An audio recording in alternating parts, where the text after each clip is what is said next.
बिस्मिल्लाहिर्रहमानिर्रहीम अस्सलाम वालेकुम दोस्तों, मैं हूँ फ़ियान सईद। दोस्तों, अगर आपके पास बर्फ़ और पेस्ट है तो आज बहुत ही ज़बरदस्त चीज़ आपको बनाकर दिखाएँगे। इंशाल्लाह आपको बहुत ही पसंद आएगी। बिस्मिल्लाहिर्रहमानिर्रहीम। तो यहाँ लेंगे पैन, जिसमें ऐड कर देंगे आइस क्यूब्स और पेस्ट लेंगे इसमें 1.5 टेबलस्पून।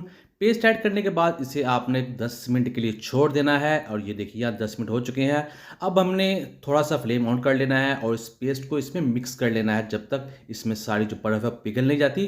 तो ये देखिए यहाँ हमने इसको कर लिया है, बर्फ़ को पिघला लिया है। अब हमने क्या करना है, फ्लेम बंद कर देना है और फिर इस पानी को हमने निकाल लेना है एक बाउल में।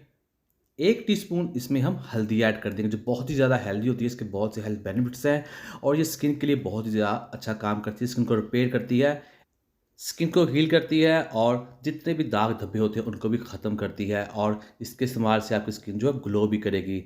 इसमें ऐड कर देंगे और फिर यहाँ इसमें ऐड करेंगे बेसन। ये भी 1 टीस्पून ऐड कर देंगे। बेसन आपकी स्किन को क्लीन करता है, जितना भी गंद डस्ट होता है उसके साथ रिमूव हो जाता है और चिकनाई भी इससे उतर जाती है।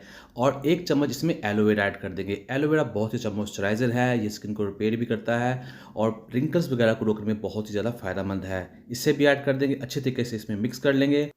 दोस्तों, अब ये तैयार है। अब आपने करना क्या है, इसका इस्तेमाल क्या है, इससे आप इवन टोन स्किन के लिए और सन टैन के लिए इस्तेमाल कर सकते हैं। बहुत ही अच्छे इसके इफ़ेक्ट हैं और ये रिंकल्स को भी रोकता है। तीनों चीज़ें इसके साथ कवर हो जाती हैं और ये बहुत ही आसानी के साथ बन जाता है, बहुत ही इफ़ेक्टिव है, इसका कोई साइड इफ़ेक्ट नहीं है।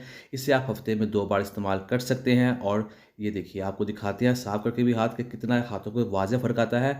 तो इसे आप ज़रूर अप्लाई कीजिएगा अपने हाथों पर, स्किन टैन पर। और ये देखिए माशाल्लाह। तो दीजिए फ़िलहाल सारी को इजाज़त। वीडियो को लाइक कीजिएगा और चैनल को ज़रूर सब्सक्राइब कीजिए। अल्लाह हाफ़िज़।